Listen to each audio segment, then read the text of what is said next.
Are companies just giving me free money? What? What is this dividend thing you're talking about?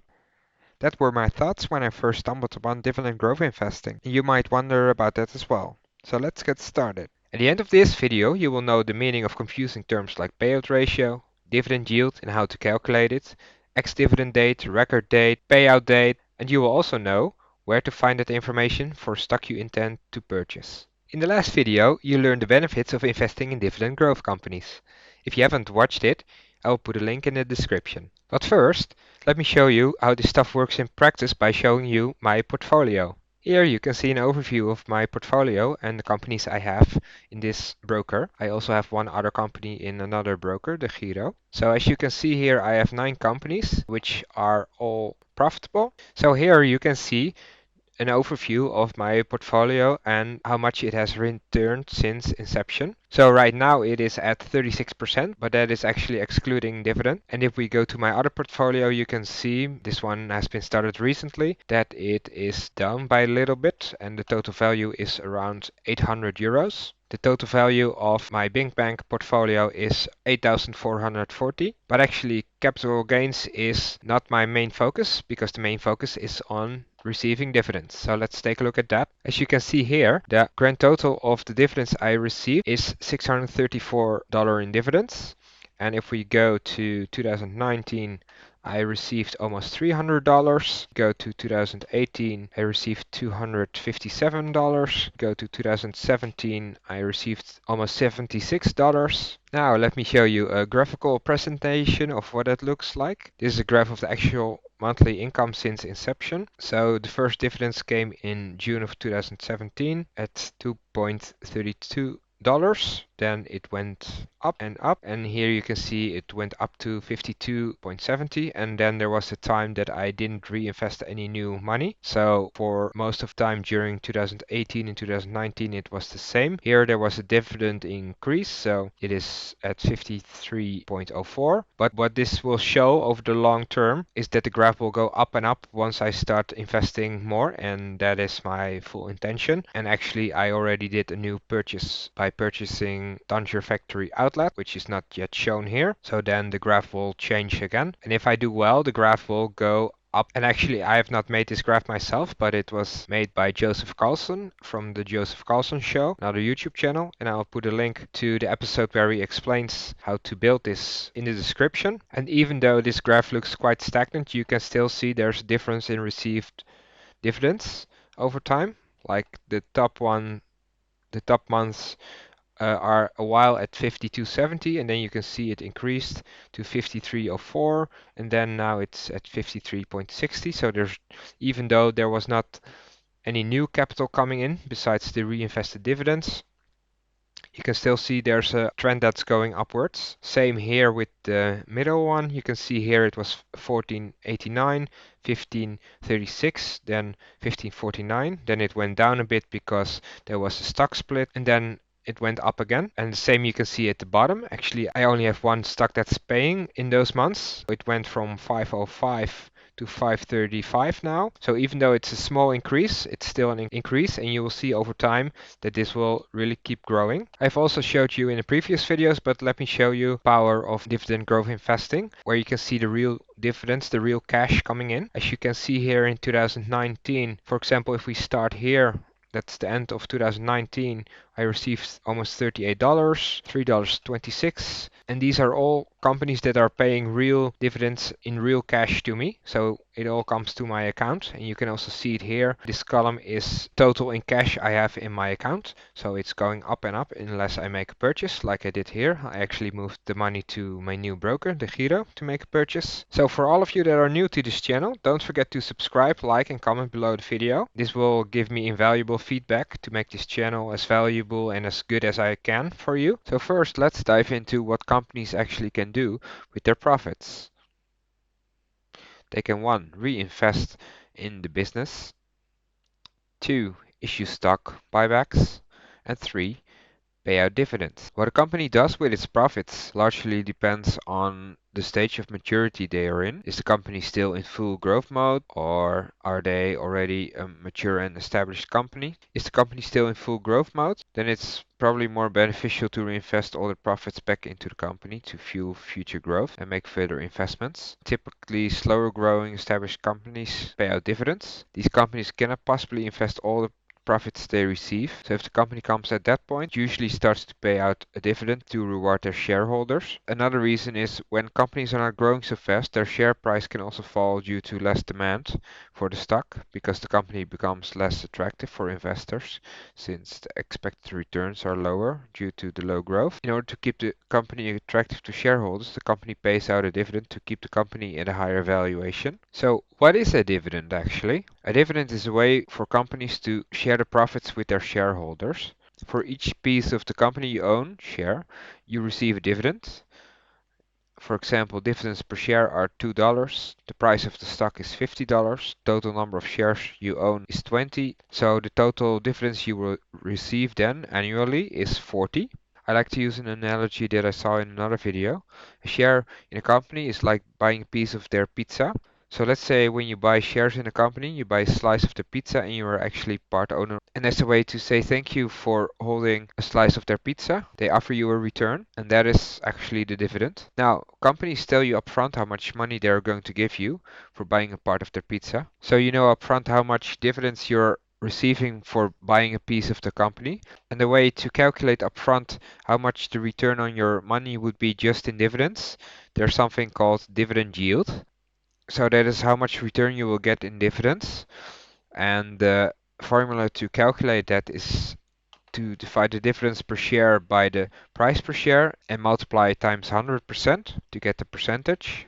So how does dividend yield work? Dividends usually stay constant over the year. The moving part is the current stock price. This makes the yield fluctuate up and down, and the yield has an inverse relationship with price. So let me show you an example of that. Here you can see price chart and the yield chart the last 2 years of Cisco. The blue line is the price chart and the orange line is the dividend yield. And as you can see clearly at the beginning, for example, when the yield is going down, price is going up. Same here.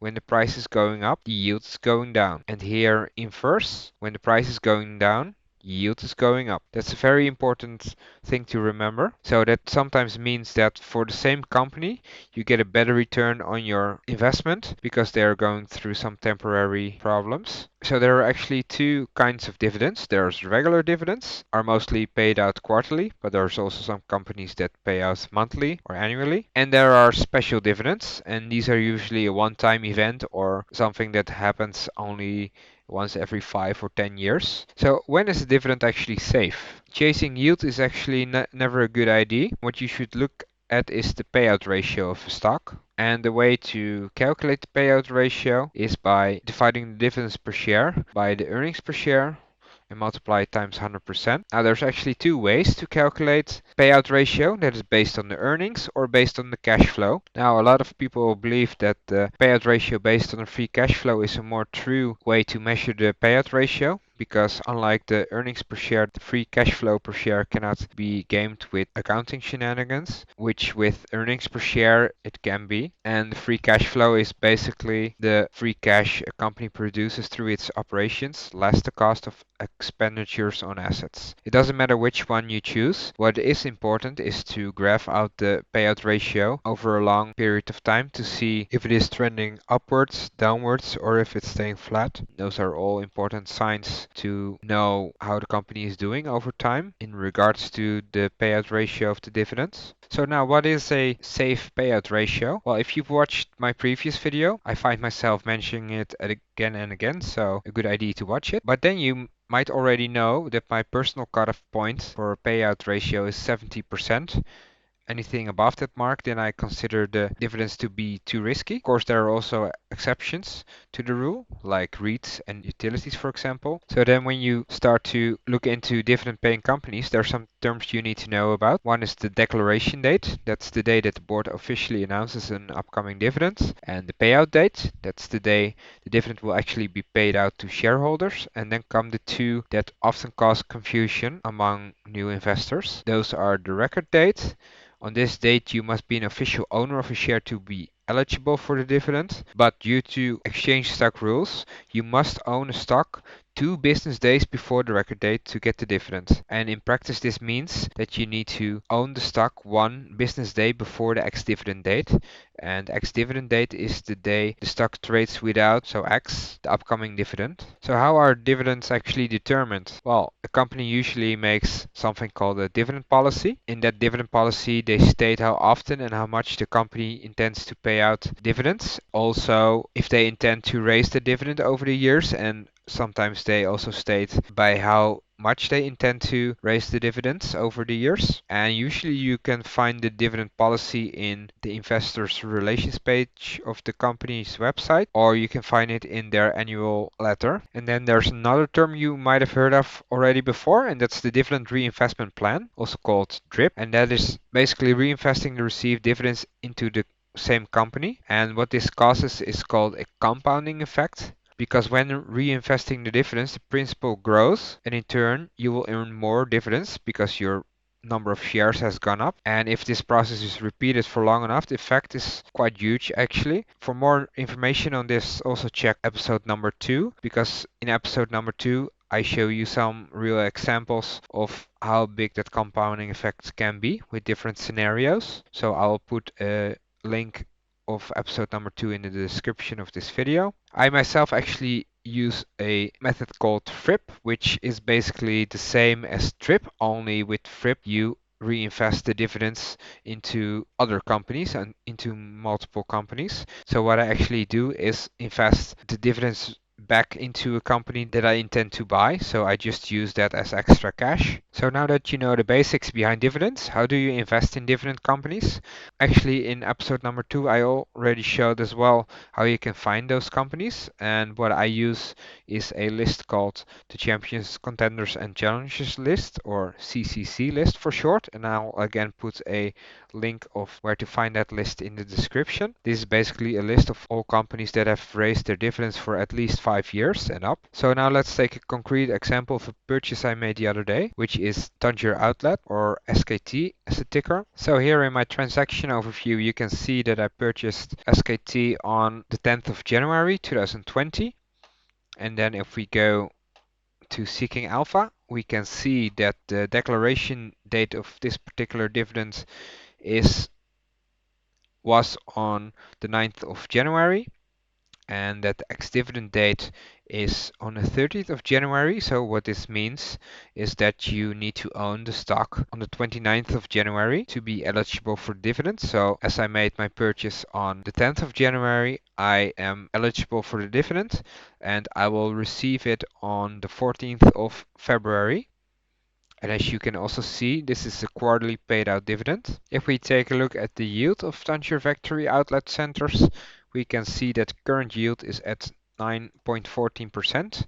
And we can also see in the graph below that the current dividend yield is actually on the higher side compared to the last 5 years. You can see that the graph is going up and up. Now, this can be a sign that is worrisome, because it could be that the company is in such a bad shape that it will never recover, but I don't believe that's the case with Tangier. Otherwise, obviously, I wouldn't have bought it. Now, if we go to the dividend safety tab, we can also see the payout ratio. One thing you have to remember with this stock is that it's actually a REIT and not a normal stock. So a REIT stands for Real Estate Investment Trust. They are obliged to pay out a certain percentage. It's actually 90% of their earnings in order to not have to pay taxes on them. The payout ratio is actually calculated differently as well, not based on the earnings, but it's based on the funds from operations, and that is this number. So the payout ratio is 63%, which is very low for a REIT actually, so I'm not too worried at all. Now if we go to the dividend news tab on Seeking Alpha, we can also see some cool things. We can see all the dividend declarations, so all the times they declared a new dividend, and you can see it has been declared in the last year like clockwork. You can also see that the last increase was last year. That is actually the next sequence of dividends that are going to be paid out. So first is the top one, which will be paid out on the 14th of January, and after that will come the next sequence. So I am very curious to see if and how by how much they will raise their dividend. If we take a look at the annual report of Tanger and we go to the message to shareholders from Stephen Tanger, the CEO of Tanger, we can see that they also mention that they have increased their dividend for the 25th consecutive year. This is an important sign that this streak of dividend increases really matters to them and that they will do everything in their power to keep that streak alive. So that is a very good sign that the company is also oriented on returning dividends to their shareholders. And on the website, you can actually also see on the investors website that they have information on their drip and share purchase plan. So I hope with this practical information as well that you now know a lot more about dividends and why they are paid out by companies. And if you like this video, please hit the like button and leave a comment below if you have any questions. Also, don't forget to subscribe by clicking the subscribe button. Like I said before, liking and subscribing will really help my channel grow. Thank you for watching and see you next time. Bye bye.